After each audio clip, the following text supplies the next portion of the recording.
ગીર સોમનાથ જિલ્લાના તાલાલા તાલુકામાં આવેલ શ્રી બામણસા ગીર પ્રાથમિક શાળામાં શાળા પ્રવેશોત્સવ કાર્યક્રમ યોજાયો હતો, જેમાં આંગણવાડીના 4 બાળકો, બાલવાટિકામાં 18 બાળકો અને ધોરણ 1માં 9 બાળકોને પ્રવેશ આપવામાં આવ્યો હતો. તમામ બાળકોનું શૈક્ષણિક કીટ આપીને મુખ્ય મહેમાન ડીપી ચૌહાણ, નાયબ જિલ્લા વિકાસ અધિકારી લાયઝન નગાઝણભાઈ વાઢેર, સરપંચ નિલેશભાઈ અધેરા, ઉપસરપંચ ઉકાભાઈ કાતરિયા, પંચાયત સભ્યો તથા એસએમસી બામણસા દ્વારા સ્વાગત કરવામાં આવ્યું હતું. ધોરણ 3 થી 8માં પ્રથમ, દ્વિતીય અને તૃતીય નંબર મેળવેલ બાળકોનું સન્માન પણ કરવામાં આવ્યું હતું. તો સંજયભાઈ બામણિયા તરફથી શાળાને 50 પુસ્તક ભેટ આપવામાં આવ્યા હતા. તો સરપંચ નિલેશભાઈ અધેરા તરફથી બાળકોને કીટ આપવામાં આવી હતી. તો આચાર્ય મનોજભાઈ મકવાણા તરફથી તિથિ ભોજન કરાવવામાં આવ્યું હતું. તો શિક્ષિકા બહેનો મુક્તાબેન ગજેરા, રીનાબેન ડબારા, હેતલબેન ઝાલા અને ભૂમિકાબેન ચાવડાએ સમગ્ર કાર્યક્રમનું સફળ આયોજન કર્યું હતું. તો મોટી સંખ્યામાં વાલીઓ તથા ગ્રામજનોએ હાજર રહીને કાર્યક્રમને ચાલુ વરસાદમાં પણ સફળ બનાવ્યો હતો.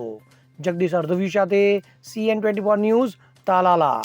હવે જુઓ દેશ દુનિયાની તમામ ખબરો તમારી આંગળીના ટેરવે. ઉઠાવો મોબાઈલ અને Google Play Store પરથી ડાઉનલોડ કરો અમારી CN24 ન્યૂઝ મોબાઈલ એપ.